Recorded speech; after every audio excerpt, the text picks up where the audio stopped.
I think the easier you can make whatever vertical you're in, the easier you can make the sales process for the customer, the better. So for them to hop on a call, 30 minutes, you understand their pain points and you can directly translate that to your solution and what value your solution can bring to them. You can do that quickly, efficiently, and you can talk their language. The trust is immediately built with the customer, and that doesn't matter what vertical you're in. Before we get into today's show, I wanted to tell you a little bit about what we have going on over here at Succession.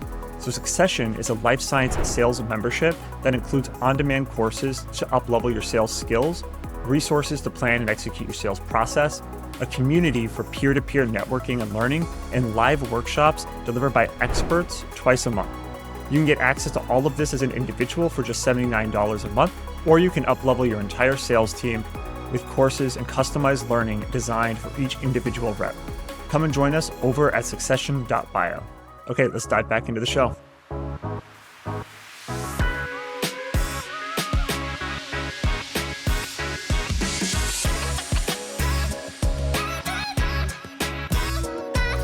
Hey, welcome to another episode of the Sales DNA podcast. We have Malek Haddad on the show today, and we have both worked with Malek. I worked with Malek at Synthego. Nick currently works with Malek at Definigen. And so he's a good friend of ours. And so we'll get into some really interesting topics here today. But Nick, what stood out most to you? Yeah, I'm not going to say anything nice about Malek at this point, because the first thing he says in this episode is he throws me under the bus for some dodgy expenses. So I'm going to leave that one for everyone to listen to. You can say some nice stuff about him. I'm done.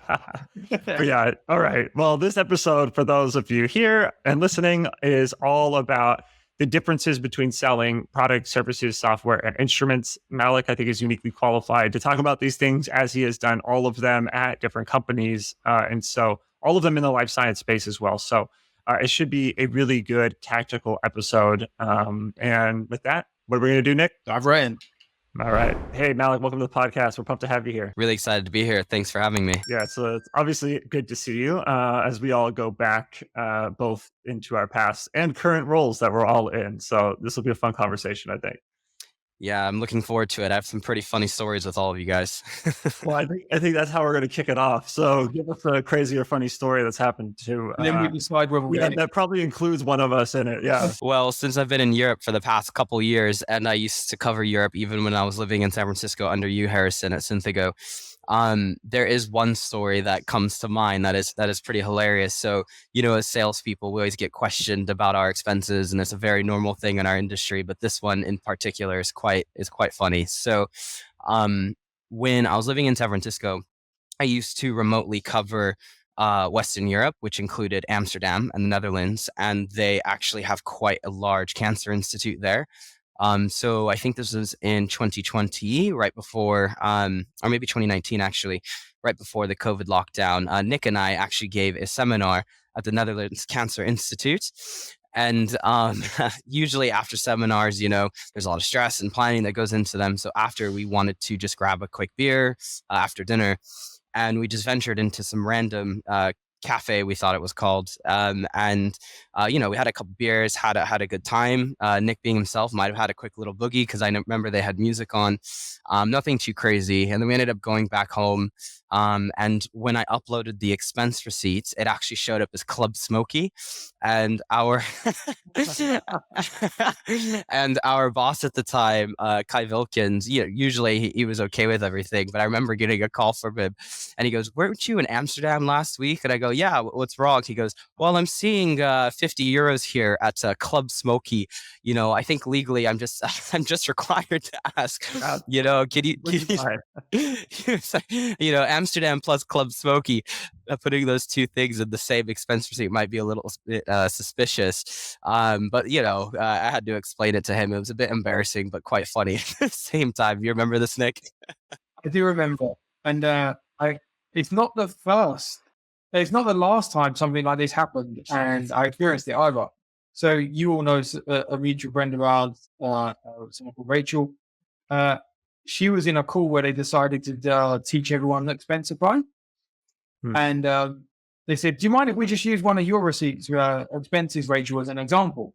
And it was after a few of us had been in Nashville. I do remember this.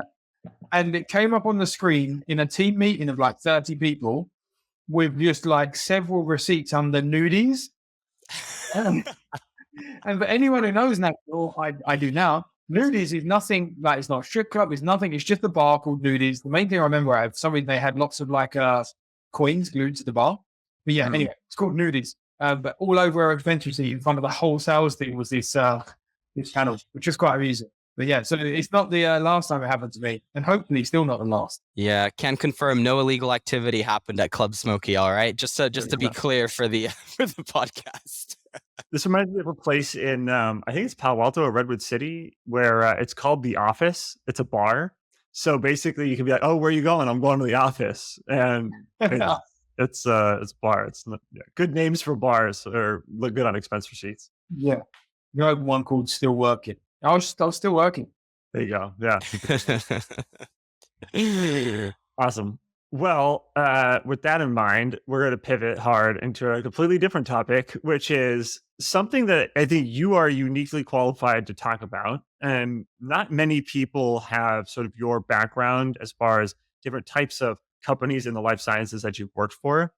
So I think one of the main things we want to talk about is the difference between selling like products. So it's like reagents, services, software, and instruments. I don't think many people have the ability to say they've sold all of those different things in the life sciences. And so, yeah, I think that would be a fun topic to go into. But maybe just to kind of give everybody context that's listening, give them a little background into just maybe the different roles that you had and the companies. And I think that would be a good framing for this conversation. Yeah, absolutely. That's a great question. So, a bit on my background here. So, after my studies at UC San Diego, I worked quite a bit at Takeda and a stem cell lab doing pancreatic cell differentiation. So I feel like I have this bit of a weird, unique skill set, right? Coming straight out of the lab and then going straight into biotech sales, where again, I worked with you, Harrison, first at Synthigo for about 2-3 years, essentially, working in genetic engineering, both products, so reagents and services, selling cell lines. And then in 2020, so about, like I said, close to 3 years later, after I moved to Europe, I moved to a life sciences software company called Benchling, which did big data management essentially for companies as small as 5-6 people, little startups all around the world, all the way up to your large pharmas like your Sanofis and things of the world, right? Did that for a few years. Ended up working for another colleague of ours, George Iso, at Nuclera. And they were working with digital microfluidics, which is essentially, if you know, kind of like an Amazon, what's it called, a Kindle. Essentially, the way that droplets are, the pixels are moved around on that screen. They were using that technology to essentially manipulate reagents to produce proteins. So that was a bit of a mix of instrument as well as the reagents needed to make said proteins. And then just to kind of close the loop here, I did that for about 1.5 years. And then to close the loop here, I'm now at Definigen as a director of business development for working under Nick and back into the services and products, a little bit of genetic engineering, but more in the liver cell kind of world, I guess you would say. I worked both in the US and in Western Europe, mostly based out of London in the UK. And there's a lot of differences, right? Both geographically, but also with regards to the actual services and the products that you're offering. So if you look across those things you did, give us some of the differences. Because like we all talk about the differences in selling products, selling equipment, selling service. But as Harrison said, you're uniquely positioned to have experienced them all. So maybe you could break down where you see the differences and challenges. So maybe that's a great question. So maybe one thing that's easy to answer is the commonalities I see between all of them, right? Because there are quite a few. The first one, and I think we all know this as sales professionals, essentially it's value selling, right? So the one thing that does not change across all of the industries is having to prove the value and attach that to the price point at which you're selling said product, right? And to be honest, the way that you do this across all of the different verticals that I've worked in, it doesn't really change, right? You start with your discovery calls, you have to qualify said deal, and as qualified professionals, you never want to sell a product to somebody where you're not actually bringing them a change or a value, right, into their workflows. So that's very common, right, across all of the different the verticals. But the way you do that is completely different, right? I think the most obvious example would actually be within the instrument world, right? So for one, the sales cycles are much longer, much longer. So I would start conversations, let's say January. When did I start there? January of 2023, I believe. And we were seeing purchase orders come in for that conversation about 9 to 12 months later, which is a lot longer than if you're talking about services or reagents, for example, because reagents can be an overnight thing. You know what I mean? Because people need that now. And the way that you have to value pitch for instruments, for example, is largely through demonstrations of some form. And this is something that's also quite common, right, across services or across software as well. For example, people love their trials; they want to actually get hands-on. But the difference with instruments is it's a big physical thing, and sometimes it's really difficult to get said instrument to the client site in order to trial it, and it costs a lot of money, and it takes a lot of infrastructure, to be completely honest with you. So we had to get creative at Nuclear with how we did that, with limited resources as a startup. And we ended up doing just virtual demos, right? So being that people would send us their projects, we would run a kind of pseudo service in-house on said instrument and produce the data.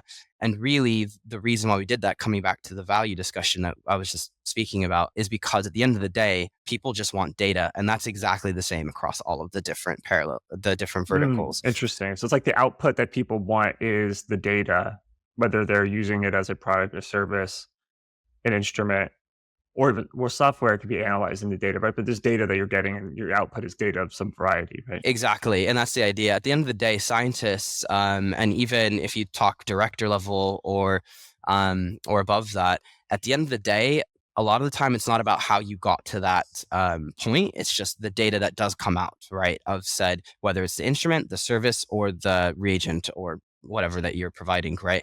And people just want to get hands-on with that a lot of the time. So that would be one major difference, I would say, with the instrument sales, is the actual process of getting them that data can be very complicated. Did you find that because the instrument sales is well, from what you're saying as well, you always have to provide the value. But if you're going to invest a bit more time and a bit more effort or provide a piece of equipment, then you've got to really know that these people are involved. So did you find that your discovery calls and that you really had to qualify much harder for equipment as well? Absolutely. That's a great point, Nick. When it came to qualifying the different projects and deals that came through the pipeline, before we would even entertain, some form of virtual demo, and we even did some on-site kind of beta testing sort of demos, you really had to make sure that they had skin in the game. And the way that we did that, because, how many times do you, even as a consumer, how many times do you get free trials for this XYZ? And then if it's free, you're like, oh, I'll try it, eventually. You don't really have skin in the game. And then therefore, nobody's really getting value out of the demo, right? So actually, we would make people pay for demos up front, just because that proves, and they have to have the, financial means to do it. And that actually essentially puts the ball in their court, saying, hey, if you truly have this pain point and we can solve said pain point, let's work on this together. Let's be collaborative, right? And that's how we would qualify these things, essentially. One, do they have the budget? Do they have the need? And is the timing correct? And of course, the scientific fit, right? And I know, Harrison, this is probably speaking to the advanced qualification criteria that we all know, but it's especially true in instrument sales and demoing. I agree. But even in products, for any reps listening out there, I've always advised my reps and myself, never give a freebie, because it goes in the freezer and there's no emphasis on using it, whether that's timelines now or in 12 months time. Like you can help and support, but you simply give your stuff away, because if they really value it, they'll put some skin in the game, right? Well, it's interesting. I mean, I imagine, I could be wrong here, but even at Benchling, I'm sure you had some version of like paid pilots or paid proof of concepts, right? Maybe with some of the larger pharma where you had to bring in like your implementation team to be like building out a bunch of stuff. Like, I'm sure there's like, it's almost like creating friction in the sales process it's a great qualifier to figure out what opportunities are real. I think sometimes we end up in this situation where we're trying to make deals go as smoothly as possible, as quickly as possible. And so when we do that, we skip steps in the sales process where we're working deals that aren't actually qualified, because we get happy ears and we're like, oh yeah, they want to buy this thing. They love it, right? And in reality, they haven't like put the skin in the game, or they don't have the actual budget or the willpower to actually push this thing through to get the deal done. Yeah, absolutely. And it's great that you bring up Benchling, because I actually really enjoyed our demoing process there. and no, I guess you'd say sales cycle was ever the same. So I worked in the mid-market section, I guess you'd say, of Benchling, where essentially we're working with companies as small as 5, 10 people, kind of all the way up to the top 20 that you'd find in pharma. So kind of the thousands to maybe close to 10,000 people, right? And you could imagine the way that you might demo to a small startup is going to be completely different to a larger mid-market startup where you might have several hundred people on the platform. And at least at Benchling, the demoing was a very collaborative process. And actually through the demoing process, you were almost pseudo qualifying your deals because the more involved they were with sending over their data configuration for sending over the different kind of cell types and the different reagents and things that they wanted to track in the lab, the more they sent and the more that they interacted with our demo team, the better the demo process would be, because Benchling, while it's highly configurable and it's super user friendly, you still have to configure it even for a demo, and no one demo was ever the same, right? And essentially what would happen is they'd send us this, we'd go back for a couple weeks, we'd make a Benchling environment for them, and they would actually run through a demo either on a group by group basis within the larger pharmas, or we would even do interactive ones where we go on site and we say, hey, here's a day in the life if you were to use Benchling, and actually have people kind of follow along. So I did several on sites like that around Oxford and Cambridge mainly, and a bit in London as well. But I think the key here is, to Nick's point, having skin in the game, and that's a commonality across all of them, right? So the more time that they put into helping us build said demo, the more resources they dedicated to it. Honestly, it was very rare, even at Nuclera in the instrument world, the groups that were the most engaged and sent us the most proteins, for example, sent us the most DNA sequences, for example, paid for our on-site visits, those pretty much close at a rate of about 80 to 90%. Because as you go through this process, you one, show that, hey, we're here for you. And if this is not going to be a good fit at the end of the day, we will tell you. That's good sales, right? But two, it proves that essentially they want to put in that time in order to improve their processes. And if you kind of put those two things together, usually it works out. So we're talking about kind of like adding friction when it comes to software and instrument sales. Do you think the same can apply for something like reagents? I think so as well, because at Synthego, there was a big kind of free trial run that we did when all of us first started working at Synthego, right? And it worked in some instances, didn't work in a lot. I would say the close rates were much lower. Not like it's a right or wrong thing to do per se. You got to try different things, right? But typically, again, the people who actually paid some kind of minimal amount in order to test said product, they were usually the ones to come back because they were willing to put resources into, again, fixing their process, right? So again, there's no right or wrong way to do these things. You just have to try it and see what happens. But to your point, Harrison, I think that adding to that friction and saying, hey, I have these reagents, I spent $1,000 on them, I should probably use these, right? That actually adds the urgency, I think, is kind of the key word here, the urgency in order to fix their process, because now they've allocated the time and the resources to it. I think that's very important. Yeah, and I think people misunderstand friction because, like, in the sales process, friction can be seen as bad, but I see it more like a volume dial. And depending on which part of the sales process you're in, then whether you want to reduce or increase that friction. And often at the discovery call phase, friction's good because it qualifies people if they're interested. Filters out the bad, right? Yeah. It filters out the bad, and we want to get rid of those quickly because we want to move on with people that are interested and work on that. Once you get past the point of them saying, yeah, I'm interested, I want to buy or I want to move forward, that's where you really want to reduce friction, and you want to get rid of red tape. You want to get rid of any additional documents that are actually just there for the sake of it, and just really move the process through as easy as possible for a person. So if you think of it of this volume dial, when you turn it up and down for process, that's where I think we need to go with it. And I think it depends on the sales process, like where you dial that up or down, right? Like if you're talking about doing in-person demos with instruments, you probably want to dial it up ahead of that, to your point, charge people to do it. So like you're only spending that amount of time and effort on the ones that are most investing in it. Whereas if it's something like $100 reagent, you probably don't want to put too much friction on that, right? Because you want that to be a little bit more transactional. But one thing that was actually interesting, I actually just thought about this.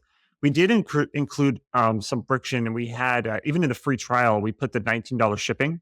Right. But what was great about that is that got us in everybody's procurement systems. So all of Hmm. these like other companies that would buy this like free trial, pay like $19 in shipping, we got in all of their procurement systems. So that way later when they wanted to buy it, we didn't have to go through procurement and stuff, which was quite interesting. I kind of like that approach.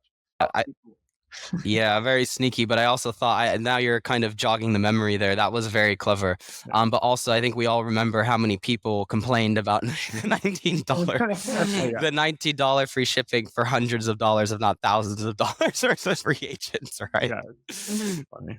But it's absolutely fine.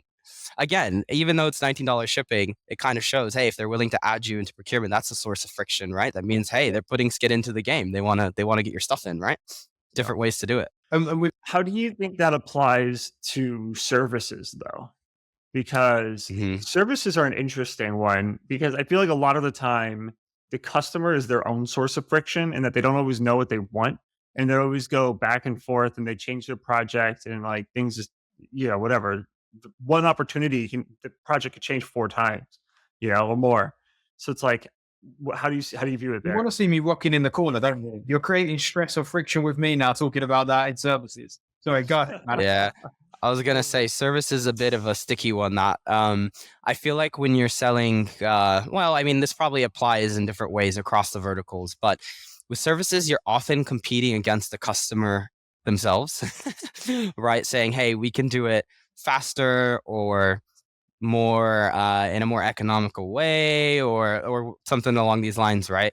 And a lot of the time the friction isn't from from the shipping costs or from the other things that we've been discussing, but it's now how do I delicately tell the customer that we can do XYZ probably more efficiently than you in a more cost effective way, and that in itself creates a different kind of version of friction, right?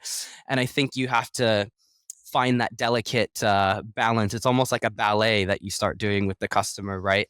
And there's different ways we've done that, both at Synthego and again, what we're doing now at Definigen, essentially, right? And I think it all comes down to time to value a lot of the time, right? And proving that, hey, we're going to go through this friction in the sales process, but the kind of pot of gold at the end of the rainbow, it's worth it, right? Because we are going to be bringing you that value.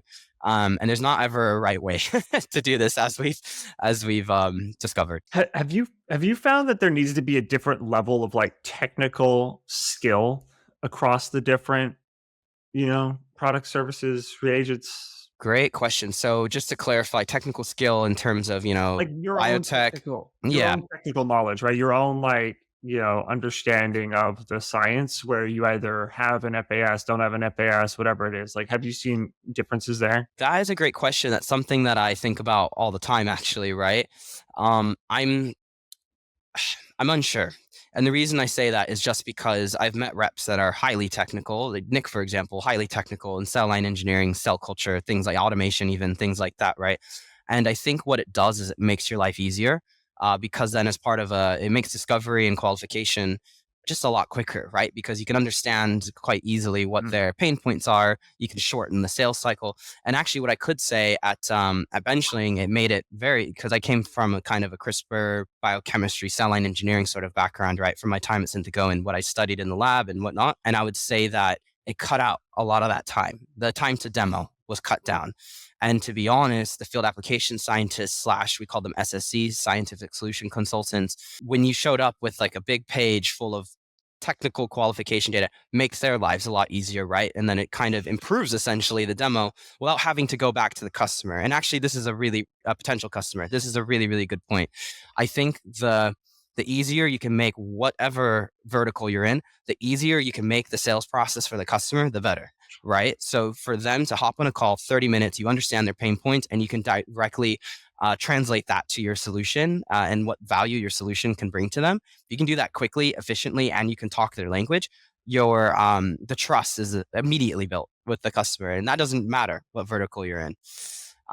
But long story short, it helps. That's the answer. It definitely helps. Right. I think one of the things that it helps, but if you see someone who's pure technical, then they'll have a great discovery call and not know where to go afterwards because they spend all of their time presenting data. So you have to be careful if you're a technical rep listening. You have to remember your job's to sell, not to do their research for them. But definitely, like you said, Malek, use it to connect, use it to speed up the process, use it to help position your product into their process. But if you forget that your job is to get them to execute on something, you don't understand what their challenges are, that can be a problem I've seen with reps that are pure technical. Yeah, and I agree with that, Nick. And I think you and I were both guilty of this in previous roles where we get so into the research that they're doing. And this is one of the awesome things about working in biotech, right? Is we love science. Maybe we just don't want to be in the lab anymore, right? But to hear about this just brilliant research coming out of places like the Francis Crick Institute, the Broad Institute, places like this, right?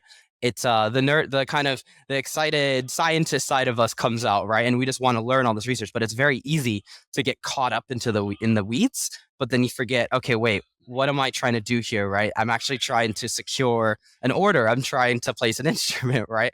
So you have to be careful with that. I think one of the things that I've also noticed on like the product side, if you will, like more of the reagents, is that they get caught up around their data. And so I was talking to somebody the other day, and they were saying that like our products are better. Like we have better, like it is better data, like point for point, whatever it is, right? It's like we actually have a better product that will perform much better in their lab, in their hands, and we have it proven, right? It's documented.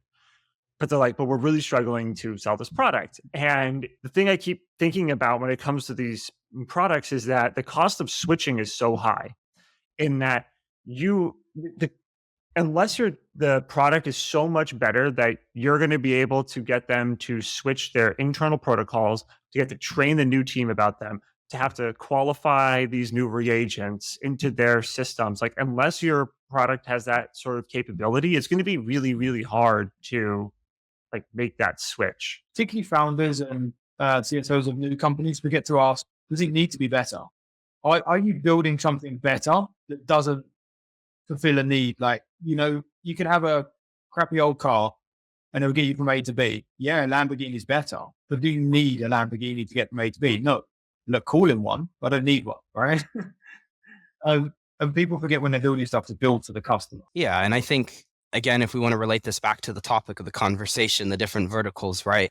At Synthigo, they had the new synthetic guide RNA. No one else could do it, right? I mean, you could do CRISPR in lots of other ways, but this way gets it done the next day, right? Or something like this, right? But one of the issues even there, though, was that they don't have like, we needed like nucleofector. Well, not always, but like we would recommend a nucleofector, right? And or electroporation. Not everybody had one of those in their lab at the time, right? So it's like the best way to use this product is with stuff you don't have.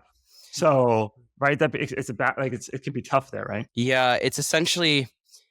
This is actually a discussion Nick and I have right now with one of our products here at Definition, kind of a little bit of a debate going on. But with certain products, you're not just selling the product, but you're kind of selling the vision of what could be. How do you sell that vision, right? And how do you actually not make them think about today or tomorrow, but think about 6 to 12 months, 2 years down the line, right? Because one thing pharmas really hate is being left behind, because if pharma number one is doing something cool and they're using, a software like Benchling that's top of the line, and they're starting to integrate with AI and things like this, right? They don't want to be left behind. And as salespeople, yes, you want to make sure you're selling something that actually brings value, but you're not just selling that product at that time. You're also selling, again, this vision of where do you want to be regarding like a lab of the future, for example, in 2 years' time. There's always going to be that cost of switching. It's just persuading them that it's worth switching now, and this is why. That can be the difficult part. And it's really having, at least in biotech, you need to have the data. And then you also, in my opinion, need to have publications, and you need to have kind of that backup, right, to prove that this is where the industry is moving. Don't get left behind. Building that urgency essentially is you need to sell that. What you're talking about is oftentimes I think the bench scientist is in there, like head down doing that experiment. They're probably not thinking 12 months into the future of like what this lab could be like, right? And so it also depends on who you're talking to. And so I think you have to get to the right level to tell the right story to the right person to then create that sense of urgency. Like if you're trying to sell Benchling to everybody at, I don't know, like Roche or whatever, right? Like you're not going to be able to do that by talking to every single bench scientist and trying to get them to win them over, right? You're going to want to go, as high up as you possibly can to talk about the transformation of the company, et cetera, et cetera. and the impact that it's going to have. The same thing can happen in like a lab environment where you need to get up to like the head of a program or something in order to actually, get stuff done to make big changes. Yeah, and that's a great point, right? When you're selling software, for example, everyone's going to interact with the software in a different way, right? You can even use it. Let's just use Expensify or expensing software, for example. I just use it to put my Club Smoky receipts. You know what I mean? But my boss Nick, he's going to use it to review and try to use it to budget for future seminars and things like that, right? So there's different pain points. I want ease of use. Nick wants to be able to get the data really quickly, and then our CBO wants to be able to visualize and to forecast, for example, right, going forward. So I think that applies right at the software level, even, right? The way that we sell from the bottom up, you also have to consider top down, right? They're all going to have different pain points that you're trying to solve, and you'd have to insert yourself at each and appreciate each pain point and adjust the way you communicate with the different levels. Same thing for instruments, same thing for services, right? Probably doesn't change at all either, right? No, that's something that never changes. It's just the way that you prove it is different. I think what's interesting that you say there too is, so there's a stat that there's basically an average of 7 people involved in every purchasing decision, right? That's going to be give or take depending on the cost of your product, right? Lots of nuances behind that, right? But for the sake of whatever it is, let's say 7. 78% of opportunities that reps work only have one point of contact. And so you have literally 6 people that are involved in a purchase that you're just not talking to. And so like, just simple stuff that we're talking about here, which is just get in contact with more people and tailor your message and your story to those individuals, right? If you can get to the person's boss, the manager, whatever it is, like, but you need to have a story that resonates with that person. You can't go to that person selling the data that you're showing the same scientist at the, that's selling them to, whatever, purchase the product one-off. And there's also a point where, especially when you're talking to larger organizations, right, they're always slower to switch because it's not even that you need buy-in within the same department at different levels. It's almost kind of like somebody needs to stick their neck out and say, hey, we're going to do this for our department. You should too over there in that department. We should be using the same platform, right? Now you also got to take this department into consideration, right? So I feel that, yeah, you need to be able to kind of spread that web, I suppose you would say, and really spread the word about what you're trying to do across the different departments and then align them. And I'll say, actually, for my current role here in Divinogen, we're largely unknown, I would say. In Europe, we're a bit better in the US, but it's a lot of evangelism going on. And the current opportunities that are actually progressing faster and have more traction, and Nick, correct me if I'm wrong, it's the ones where both Nick and I know people at different levels in different departments in different countries. And those are the ones that are going really quickly, right? And there's the most interest. Nick, I don't know if you look like you wanted to say something as well, but it was actually along similar lines. So we even had a conversation recently, and sometimes people think getting to a senior person, job done, right? That often, if I could just get to the CEO or the CSO, job's done, right? But what you don't realize is we had a call with a large company, and we were talking to the CSO, right? And we had a meeting with 30 other people join that call. And you're thinking, right, we've got everyone in the room we need. We've got 30 people, we've got a CSO. Malek and I walk into a meeting today to see somebody else who's very senior in that company, and they didn't know that meeting had happened. Yet what we're doing is specifically relevant to them and their team. So like you've got 30 touch points there, including the CSO, and you still didn't get everyone you need. And on top of that, we had two meetings in the past 3 weeks with other departments, and they still hadn't communicated, but they're all interested, right? So you just got to be careful with how you do this. And they all know each other. And they all know each other by name. Just keep going until you get everything you need. I would say the piece of advice there is to all the reps listening is go look at all of your deals. Look at how many people you have as point of contacts in each of those deals and increase that number. Yeah. Like whatever it is, whatever that number is, even if you got 5 people, increase it. Huh? You got 35 people. It's not enough. And unless it's a company of 35 people, you haven't spoken to enough people. And maybe one other piece of advice. Go to the board. When people hear the P word, procurement, people get terrified, right? Make them your friend. Make them your friend, right? And I've heard this before, but with you guys, but make them your friend, because if they see your name coming through, or if you need that purchase order and you have 2 days left in the quarter, it ain't the principal scientist or your director or anyone who's going to push that through. It is procurement, right? So, and they're not scary. But it's not just different levels within the scientific community at that organization. It really is, the IT people, even actually for instruments, this might be an interesting comment. Even for instruments, what do they connect to? The cloud. What is the cloud connected to? The IT infrastructure. So the same conversations I'd be having about IT with benching, I had to have those, for example, with Nuclera, right? So you need to have buy-in at all levels, all the time across different departments, even for small, medium biotech. It's all the same. Everyone your friend. Just be a friendly guy and wear Mickey Mouse jumpers. They'll always buy. For anyone listening, not watching, I got a Mickey Mouse jumper. Yeah, we couldn't have figured that out. Yeah. All right, Malek. Well, we're running up on time here. This has been really good. Really appreciate you coming on and sharing your expertise here. Maybe we'll end with one last question. If there's one thing that you think sales reps should stop doing, what is that? Stop burning out. I know that I think that's my number one thing, because I think especially for newer reps, everyone always wants to do more, and that's fantastic, right? But working till 9, 10 p.m., trying to send those emails, well, I'll tell you what, that person you're sending the email to is not going to be reading them at 9 or 10 p.m. that evening, right? It can wait until the next morning. And if anything, it will have a better open rate. And you know all about open rate, Harrison, when you actually send it at times that it doesn't get buried into emails. That's just an example, but just take it easy. Use, technology has come a very far way nowadays. Don't feel like you're, cheating or anything, or if you want to use automation, use the tools at your disposal. Don't burn out, because that is so common in sales, and it's a great place to be. It's really fun. You get to talk to science, right? You get to travel if you're into that. Just take it easy, have fun, enjoy what you do. Don't burn out, and make sure you take the steps to keep your mental health in a good spot. How often do you use Pocket Nick? Help with that. I hope for those listeners on the call, we have not this Nick Clare right here, but our head of research is also named Nick, and we've taken all his knowledge and made a Pocket Nick using our favorite platform internally, Mr. ChatGPT. But yes, I use him quite frequently, and he is very good at writing summaries for me. So yeah, to your point, use the tools that you have. And actually, there'll be another episode where we'll talk a little bit more about Pocket Nick.